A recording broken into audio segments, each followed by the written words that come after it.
right on time for KUTV Prime Time News. This is the 15th day of August, the year 2024. Indeed, it's the day that we have much and more lined up for you. And don't forget, we have the newest kid on the block. I'm talking about Eldoret, the fifth city, of course, in our great Republic of Kenya. This is after President William Ruto today conferred the charter and seal to the county government of Eldoret, that is Uasin Gishu County, and now Eldoret becomes officially the fifth city of Kenya. And in line with that, we just want to bring you up to speed with what is required to actually for a city, or rather for a town to be a city. And of course, we have a lot of procedure that is required for any particular city or rather town to be part of the city in line with the Amendment Acts of 2019 in regard that gives the power for any town to be a city in the Great Republic. And let me just bring you up to speed with what is required in regard to this and what it actually takes for a city, for a town to achieve the city status. And it must meet conditions established in the Urban Area and Cities Amendment Act of 2019. A city status means an urban area qualifies for more benefit, grants, and national staff, and attracts more people and investment. So this Amendment Act of 2019 that grants a town a city status. So what are some of the requirements? And let's take a look at the first one that talks about the number of population in regard to this. So for any city, for any town rather to be part of, rather to qualify to be a city, it must have at least 250,000 population. And according to the act, a town has to have a population of at least 250,000 people. According to 2019 census, Eldoret population stands at 475,716, and now it has grown to over 500,000 people, surpassing the required threshold. A town must be able to generate sufficient revenue to sustain it to qualify as a city. To achieve city status, a town must have an integrated urban or city development plan, as well as functional administration system with adequate records. Key requirement also that is required for a town to be part of a city is that that particular town must at least meet some threshold in regard to this, and key infrastructures like lighting, roads, and of course proper waste management as part of the key required procedure, and of course requirements that are aligned in this act, the 2019 Act of Urban Cities, that laid down procedure and framework at which a town can become a city. And of course, beside that, we have another requirement. After the county government has written and applied all the procedures, there is another final step that is required. Remember, this particular request must first of all be approved by the Senate, and of course the Senate must give it a green light so that a president can confer a city, or rather a town, to be part of a city. And this is in line with the Constitution and of course the Act. This the Urban the Urban Act of 2019 that sets the guideline and framework that lay down the procedure and the manner in which a town can become a city. And of course, now that Eldoret being the latest city in town, and of course we have a number of cities right now. So we began with the capital city, that is Nairobi. Then we have Mombasa being now the second capital city. Then we have Kisumu, and of course recently we had Nakuru now being conferred to be part of the city. And finally, not the least, this is the latest, the new kid on the block, Eldoret town officially joining the ranks of cities in the country. And of course, those are some of the procedure and requirements that are outlined, and of course the process that is required for a town to become a city. And we have a comprehensive coverage of this in our subsequent bulletin. And of course, first thing first, our top stories tonight.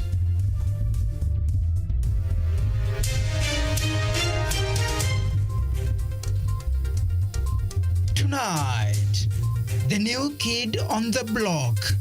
Eldoret town elevated to Kenya's 5th city as Ruto awards city charter and seal.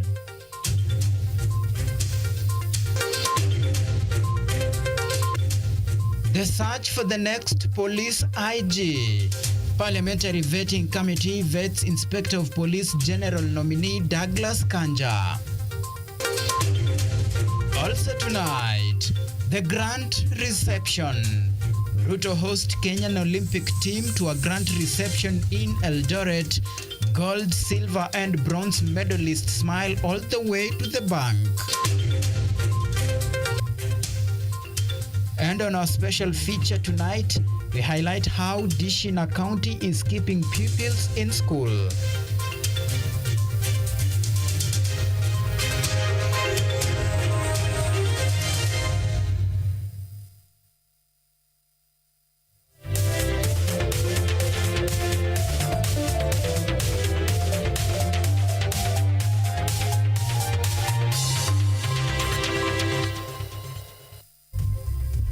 This is KUTV Primetime News with Auma Evans. Alright, Sammy Okello is our sign language interpreter tonight, and remember you can talk to us on all of our social media platform, and the numbers are down below your screen. So tonight we begin with the latest. The National Assembly Committee on Administration and Internal Security alongside the Senate Committee on National Security chaired by Honorable Gabriel Tongoyo today conducted approval hearing for Douglas Kanja, the nominee for appointment to the position of the Inspector General of Police. Kanja, who was at pain to explain how police, or rather to explain police conduct during the anti-government protests, stated that action should be taken against police officers who broke the law to put to an end cases of police brutality and restore public trust to the law enforcers. Collins opens our bulletin tonight. The vetting session for the Inspector General commenced exactly at 11 a.m. with the police boss appearing before the committee. Douglas Kanja was nominated by President William Ruto following the resignation of Japheth Koome on July 12, 2024. The vetting comes at a time when the country has been experiencing anti-government demonstrations led by the Gen Z. IG nominee says if approved, he will address the issue of cattle rustling in affected areas and enhance security in the North region, which has been in the limelight on banditry. He also emphasized on the need to work closely with the leaders of the specific areas and the local people to curb the menace. Douglas Kanja promised to probe violations by police during the anti-government protest and hold violators accountable. He condemned the extrajudicial killings, stating that it is illegal and use of excessive force by police must be punished. He also assured to ensure Parliament is safe from similar case of trespass and vandalism as witnessed during the Occupy Parliament protests. The IG nominee also promised to be strict on matters of conflict of interest within the National Police Service, where some police officers own bars and matatus. The Inspector General also mentioned that 600 police officers have been deployed to Haiti and added on their success in restoring critical infrastructure, medical service, airport and seaports. The 61-year-old Inspector General, if approved by the committee, he will have a hard time to regain the trust of the people and ensure that issues of insecurities are dealt with. Right, that story was produced by Vincent Wekesa and voiced by Brenda Nyongesa. Now, in a momentous development, Eldoret has officially been elevated to city status, becoming the 5th city in the country after Nairobi, Kisumu, Mombasa, and Nakuru. President William Ruto spearheaded the conferment ceremony, marking a significant milestone for the bustling town. Here's more on this landmark event by our very own Abdi Abdisamed Mahmoud. Eldoret, once a modest municipality, has officially been recognized as a city. President William Ruto presided over the grand ceremony where he affixed the seal to the conferment charter, celebrating the town's new status. The transformation of Eldoret into a city follows rigorous assessments under the Urban Areas and Cities Act 2011 and subsequent approvals from the Uasin Gishu County Assembly and the Senate. Ruto praised Eldoret, calling it the city of the champions, and asked them to consider and harness fully the developmental and commercial opportunities that will come with this status. Now my singular honor and present duty, by the authority vested in me by Section 12 of the Urban Areas and Cities Act, to officially confer city status upon the city of Eldoret. Congratulations. Thank you very much. The president also highlighted that Eldoret will benefit from national government projects, including the ongoing construction of Eldoret Central Market, nearly 10,000 housing units, and various other initiatives. He strongly condemned violence, riots, and property damage, urging the residents of the newly elevated city to uphold peace.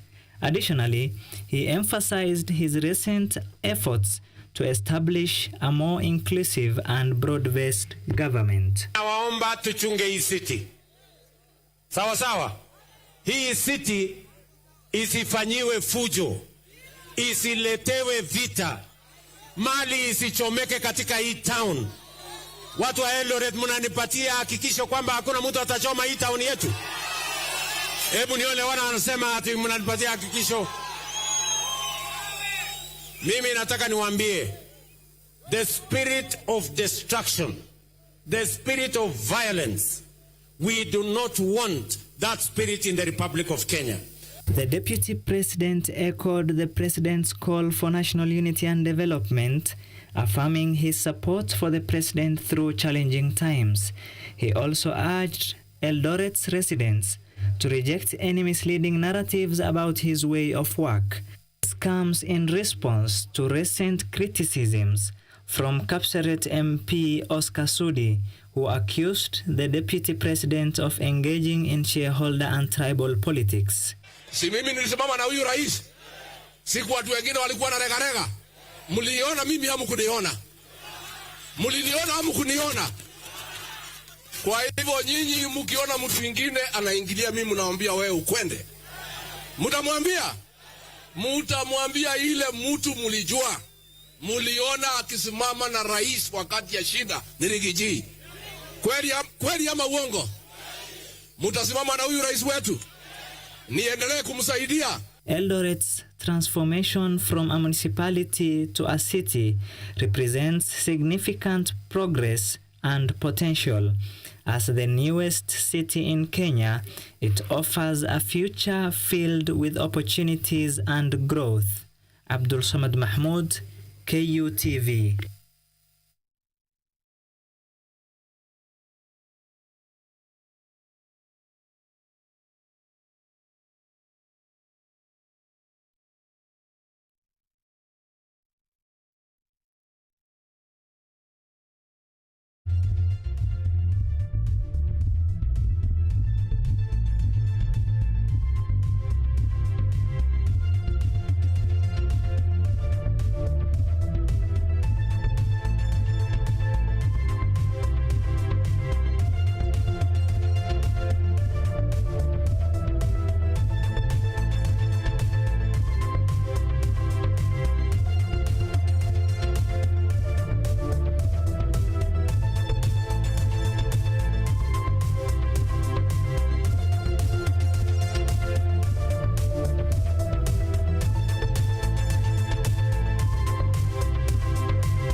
Right, we do apologize for that technical hitch. Now, the World Health Organization, or if you prefer the acronym WHO, has escalated the Mpox outbreak in Africa to a global public health emergency, a decision with significant implications for Kenya.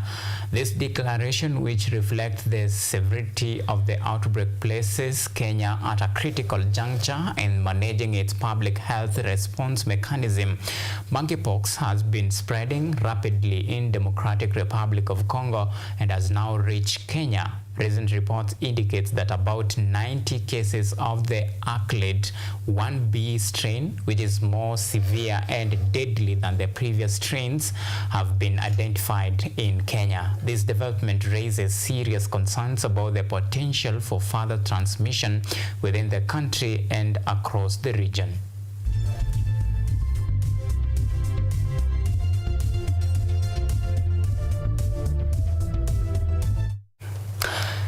Now, Olympic medalists will smile all the way to the bank after President William Ruto today awarded Olympic medalists with cash rewards following their successful outing at the Global Showpiece at Eldoret State Lodge. As Ronnie Madenge reports, Ruto said that the government is keen on expanding the existing sports infrastructure and combating the issue of doping decisively so that it cannot affect or rather undermine the country's existing talents. A day after jetting back to the country, Kenyan athletes who took part in the Paris Olympics were today treated to a feast by the president at the Eldoret State Lounge in honor of their accomplishments while at the 2024 Paris Olympics.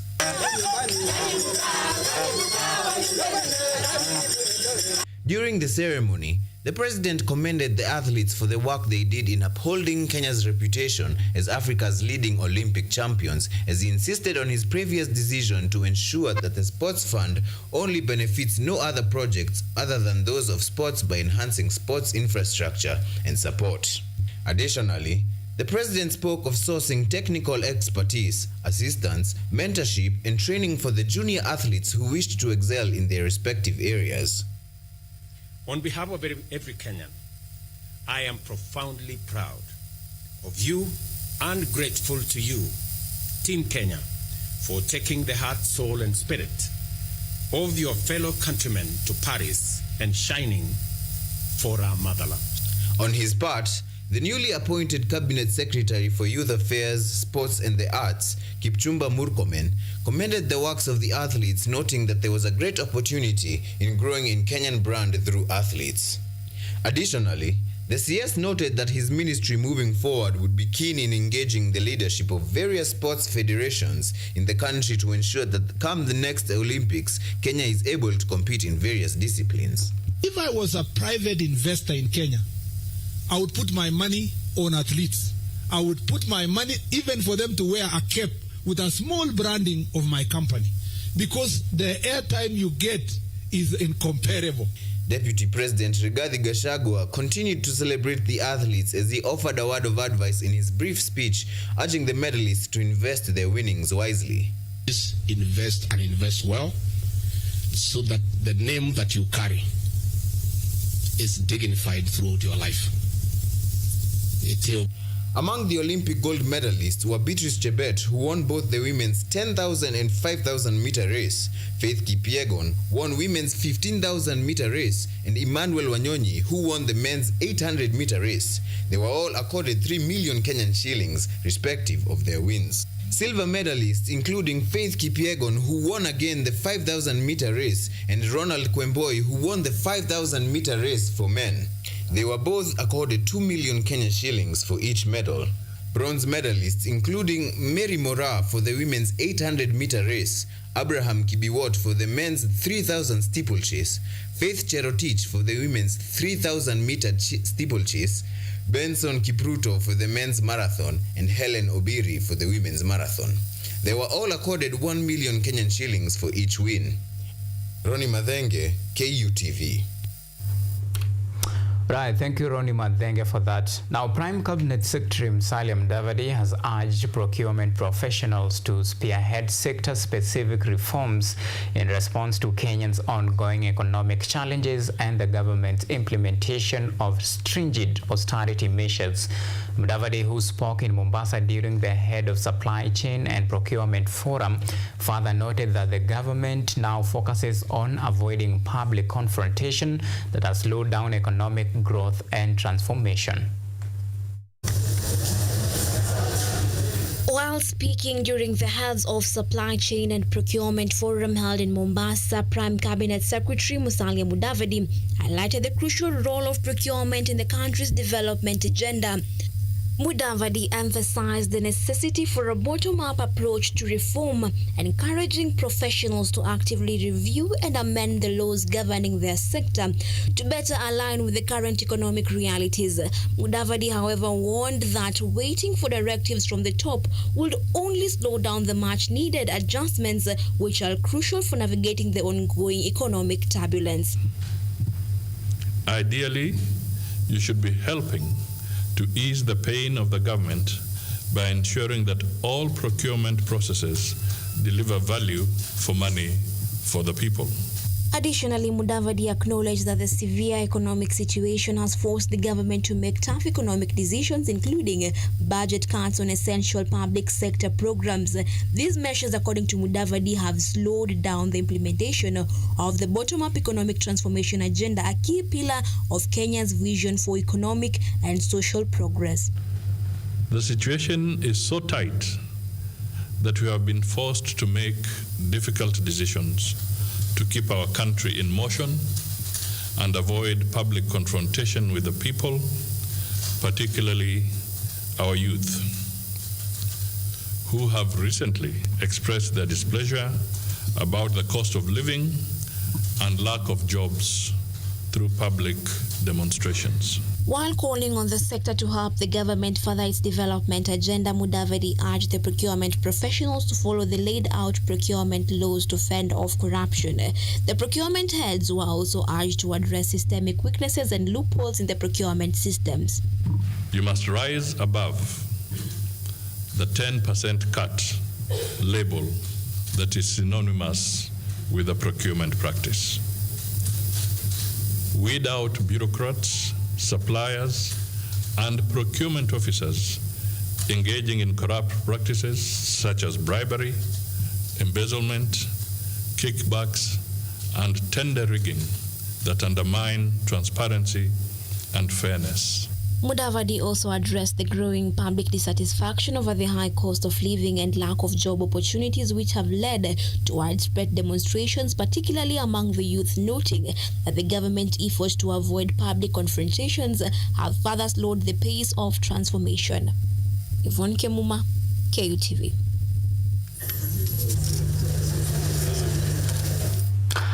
It is 22 minutes past 9 p.m. Time to take a very short break here on KUTV Primetime News. Remember, plenty more to follow, including our special feature tonight. See you at the end of this break.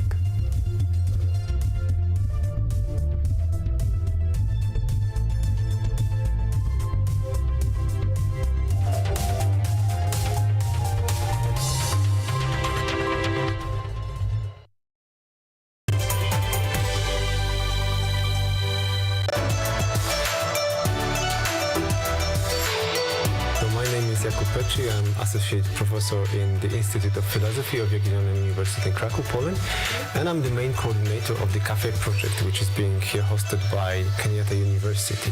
My name is Eva Hudoba. I am a project manager in this consortium. Keep watching cutting-edge research at Kenyatta University Television.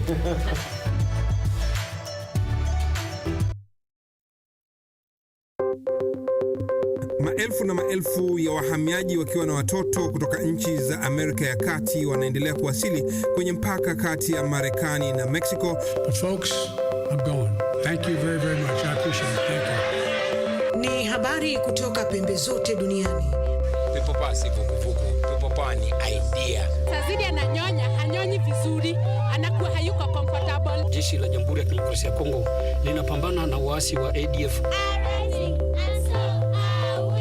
Kwa sasa wanatoa wito kwa mashirika, makampuni na vile vituo vya uchukuzi. Mambo mengi yatakwenda kama yalivyopangwa. Hapa ni kuna mmoja wa viongozi wa chama cha wavuvi katika eneo hili. Zaidi tunajaribu kuwapa chanjo ili ina boost ama inanyanyua kinga ya mwili, ndio inaenda kupelekea kupambana na virusi. Ni duniani leo, Jumatatu mpaka Ijumaa, moja kwa moja kutoka VOA Swahili, Washington DC.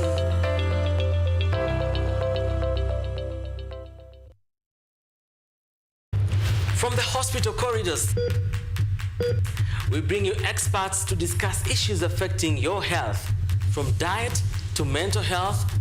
The familiar and the ignored are both put into perspective.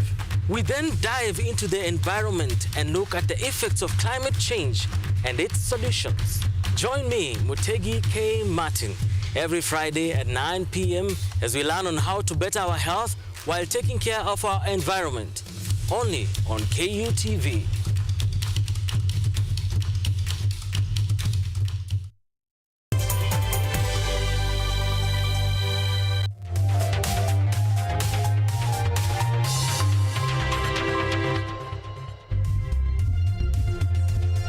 You are watching KUTV Primetime News with Auma Evans. That's right. Welcome back and thank you for keeping it KUTV Primetime News. Now, the Dishina County program is silencing the pangs of hunger for over 200,000 ECDE and primary schools learners in Nairobi. The program is playing a crucial role in combating absenteeism and poor performance due to hunger. Our reporter Doris Chalo visited KU Comprehensive Primary School and a beneficiary of the program and filed the following report. Listen in. The Dishina County program, launched last year, marked by the opening of 10 kitchens across Nairobi, has since been a game changer for ECDE and primary school learners in Nairobi County. The program served its first meal on August 28, 2023, and by January this year, the second phase had expanded its reach from 80,000 to 184,000 students. At Kenyatta University Comprehensive Primary School, the program is up and running, and the excitement among the learners cannot be hidden. The learners here tell us that the project has become a cornerstone of their school experience.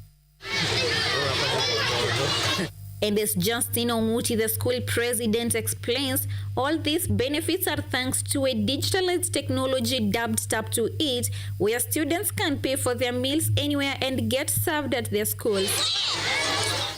For you to access the additional county food, you must acquire the Tap to Eat watch, which has got a microchip inside it and which money is paid there. I thank the Tap to Eat for caring for the needy students, for putting them in that needy students in public school access the Dishina County food for free. They don't pay anything and they eat. Sandra Kageha, the school's deputy president, gives us a brief breakdown of the schedule of the daily meals. Monday, we usually have a combination of rice, maybe green grams and cabbage. On Tuesday, we have rice, beans, cabbage. On Wednesday, we have rice, beans, westerns, and cabbage. Thursday, just the repetition of Monday, rice, green grams, cabbage. Friday, the repetition of Tuesday, rice, beans, cabbage. During lunch hour, the atmosphere is one of the camaraderie and satisfaction, clearly showing that the project has not only addressed hunger, but also fostered a sense of community among the pupils. KU's Comprehensive School Deputy Head Teacher Mr. Danson Waweru expresses that the feeding program, though faced by a few challenges, has greatly improved students' class attendance and reduced cases of students feeding on stale food. For so many problems related to stomach problems, because most of the children used to collect food, and this food, by the time they would feed on it, it would be low or it would be somehow spoiled. Once the burden of food feeding is down, then you'll find children will avail themselves in school. Quite a number of them, or the whole population. Milton Amusivo, a parent at KU Comprehensive School, reiterates Mr. Waweru's sentiments, emphasizing on the benefits of the program. Hii dish na account imenisaidia kwa sababu sasa sitafuti chakula yenye watoto wanaenda nayo shule. Imenipunguzia gharama ya lunch. Tena watoto wanaenda shule kila siku hawezi kosa kwenda shule kwa sababu kuna lunch yenye wataenda kupata huko. Alafu hata performance yao imekuwa mzuri, wameendelea kuimprove juu wakitoka wanatoka shule kama wameshiba, wanasikia vizuri. Teachers in the school have also not been left behind, dedicating time and effort to coordinate meal distribution and monitor the students' nutritional needs. So the teachers assisted us so well because with the large population, the office could not have done it by itself. So they assisted also to disseminate the correct information that this food would be good. Nairobi County's Health CEC Susan Silantoi explains the rationale behind the implementation of the program and the tangible benefits it has brought to schools across Nairobi. It has increased attendance, so kids are missing school less. And it's also increased their performance because now they're able to concentrate and they're actually doing better in class. As Nairobi County seeks to improve and expand the project, logistical hurdles in food distribution and timely delivery of meals to students has proven challenging so far. Pulling it off within a year of being in office actually was very difficult. We even had people go to court to sue us for trying to implement this project, and fortunately the court dismissed the case I think in July, and so currently we've been given the mandate to do it. Ms. Silantoi also says that apart from boosting education, the project also supported local farmers who supply the farm produce to their county. This program has allowed us to employ quite a number of people. At the moment, we're employing about 2,000 people. At full scale, we will be doing about 3,000 people. So we get food from different counties. We get our rice from Embu. We get our nyanyas from Tharaka Nithi. We get our onions from the coast. And so it's actually really improved economies in other counties as well. And how does the future look like for the Dishina County project? Our goal is to reach the full scope, which we will, beginning third term, once our kitchens are complete and we've enrolled everybody within a public, primary and ECD school. The future is that we intend to extend this program to any other school that is willing to take it up. The Dishina County project aims at transforming education by enhancing equality among all students from the provision of cheap food, fostering a brighter, focused community for all. Doris Chalo, KUTV. Good stuff, Doris Chalo. Now let's move on. Youths in Embu County have been encouraged to embrace digital skills to empower themselves economically.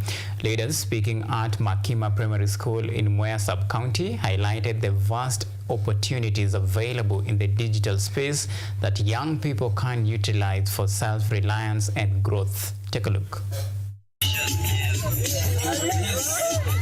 Addressing youths at a forum in Mwea Sub-County, leaders from the region are urging them to embrace digital skills for economic empowerment. County Chief Officer for Talent Development, Sports and Creative Arts, Python Muchoki, emphasized the growing potential of digital platforms that offer income generation options for tech-savvy youth. Highlighting different platforms, Muchoki urged the young people to use their idle time in showcasing their talents. Unaweza kuwa ni mchezaji ama mwimbaji na utumie hiyo wakati wa kuandika nyimbo ama kucheza kukuza talanta yako, kwa sababu mambo ya madawa haitatupeleka mahali sisi kama vijana.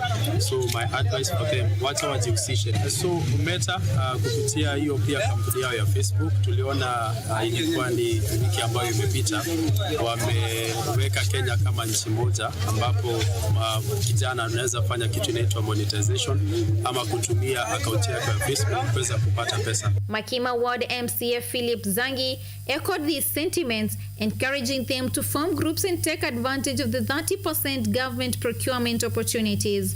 Zangi also assured the youth that the Embu County Assembly would continue working to ensure they receive the necessary support. Tunajua kuna ile 30% ambayo inatengwa katika tenda za serikali as for women, youth and people with disability. Na ndiposa ninaweza kuhimiza vijana wetu waweze kuregister company. Kama County Assembly ya Embu, tutaweza kufanya kazi na hiyo department kwa karibu sana, hata kuweza kuwasiliana tujue ni mambo yepi ambayo tunaweza kuitengenezea sheria ili vijana wetu waweze kupata support ya serikali katika kukuza uchumi wetu na kujikuza wenyewe. While many youths appreciate these insights, they express concerns over challenges they face, calling for more structured support and funding to fully harness these opportunities and secure their economic futures. Unapata sababu ya umaskini hatuwezi hata kukua consider wakati watu wanapewa mambo kkama ya business loans ya kujiendeleza, unapata inakuwa changamoto kubwa. Hata kupata kazi job opportunity itakuwa ni shida kwa watu kama sisi wanarika. Kwa hivyo tunaomba serikali kuingilia kwa upande huo iweze kutusaidia. Jambo ambalo ningependa kuomba serikali na wale ambao wanahusika ni waweze kupeana equal and fair chances and opportunities kwetu sisi kama wanarika wa Makimo. Embu County leaders remain committed to supporting youth in embracing digital skills for a brighter, self-reliant future. Doris Chalo, KUTV. And now switching gears beyond our borders, in Mozambique, 2 young innovators are using recycled resources to improve their lives in their communities. Amarilis Gule has this report from Maputo. Under the shade of a mango tree, 17 years old Nelio Mazivila has built a makeshift laboratory. It's where he repairs electronics and household appliances using scrap from other gadgets. A maior parte do material que uso aqui é reciclado, material de sucata. Most of the materials that I use in scrap taken from old television and amplifiers. But if I need a material urgently, I go to the center that sells and buys scrap metal. Other than that, my friends and neighbors have given me old appliances. Mazivila says he can provide clean, sustainable energy and lighting with batteries by using something called an inverter to change the battery's direct current to alternating current that runs most home appliances and lighting. Mazivila says it works in his house, so should be able to work in an entire city block. O dispositivo é inversor. The device is an inverter that inverts direct current from a battery to alternating current for residential use. With the device I have here, I can power 3 to 4 houses. A few blocks from Nelio's lab, another 17-year-old young man, Clayton Mishak, began his journey of invention by building toy cars and robots, although his real passion was drones. Using carbon fiber and FPV, or first-person view cameras, he developed a faster and robust drone that could be useful for mapping food-prone areas to assist in rescue missions. My goal was to use drones in places that are difficult for humans to reach during floods. That's when I thought about making the drones indestructible, flexible, and fast. Clayton intends to continue researching to take his invention to a higher level. What also motivated me was not to leave Mozambique behind in terms of knowledge. So as I have knowledge of these types of drones and the research that is being done in other countries, I ended up creating something that could show that in Mozambique there's also knowledge. Despite having no formal education and never having met in person, both young innovators continue to inspire each other through social media. They now hope that public and private companies and individuals will come and enable them to grow their expertise and their future.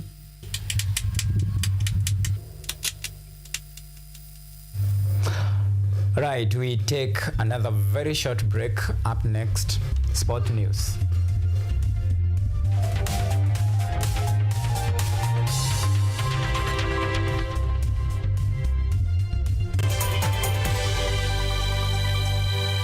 Are you an aspiring media practitioner, a graduate, or you just want to advance your skills in television production? Then welcome to Kenyatta University, where education meets innovation. KUTV, the premier university television station in Kenya, is now offering short courses in TV studio, field technical operations, and video editing. Through these courses, you will acquire hands-on skills on camera operations, media production, lighting techniques, audiovisual editing, and sound and visual control, and how to operate key equipment in modern TV control room. Enroll today at KUTV and discover your full potential in cutting-edge TV broadcasting. Graduates of these courses will receive professional certificates. For more information, visit our offices at KUTV Studios or call us on 020-870-4252 or 020-870-4255 or SMS us on 0739-110-544. KUTV, a new experience.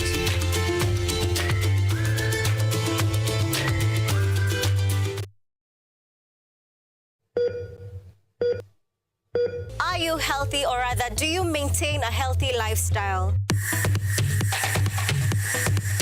According to WHO, health is regarded as a state of mental and social well-being and not merely the absence of disease. Welcome to Focus on Health, a show on all matters health, wellness, and lifestyle.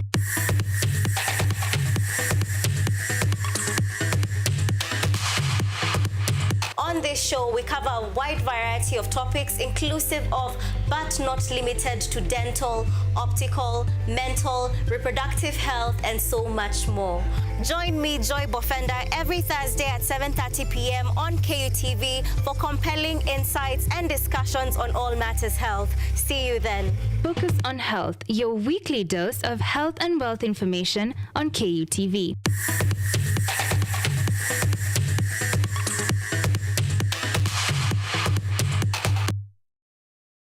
Get ready to embark on a journey into the exciting world of technology as we uncover the latest trends, interview top thought leaders, and dive deep into the world of tech like never before. Currently, we are facing the challenge in terms of finance. It requires one to move from different counties because we really need a large data set for our model to be more accurate. In this new and exciting series of the Technovation Show, join me, Yvonne Kimuma, every Monday 8:30 p.m. for a fun and thrilling experience as we explore the cutting-edge developments, meet visionaries driving change. Somebody who is in the underground mine doesn't know the presence of those gases. So there are a lot of gases involved. There is methane, there is carbon monoxide, and there's also hydrogen sulfide.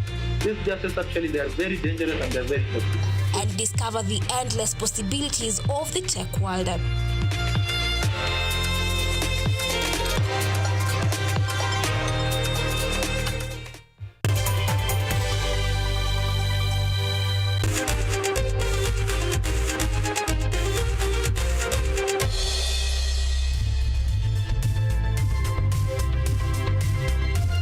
Time for sporty news. Now, Kenya Police Bullets FC midfielder Jane Hatto has been reported missing since yesterday evening. On their X platform, Kenya Police Bullets stated that Jane was expected to join her team for their journey to Ethiopia for the CAF Women Champions League zonal qualifiers. Her whereabouts still remain unknown. The family is appealing for the public help to trace her whereabouts. The Beldin Odemba-led charge arriving in Ethiopia on Thursday in preparation of the Sekafa Cup slated for 17th of August to September 4th. And now Real Madrid trash Atlanta 2-0 and rewrite history of winning the UEFA Super Cup for a record 6th time at Watson National Stadium. Federico Valverde opened the score sheet for Real Madrid in the 59th minute, tapping in Vinicius Junior's pass before new signing Kylian Mbappe officially opened his Real Madrid goal account after striking the winning goal on his Real Madrid debut 9 minutes later.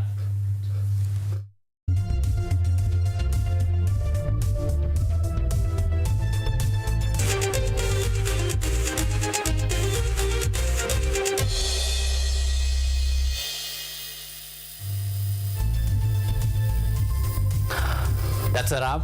Many thanks for the men and women behind the scene and for all those who made this production a success.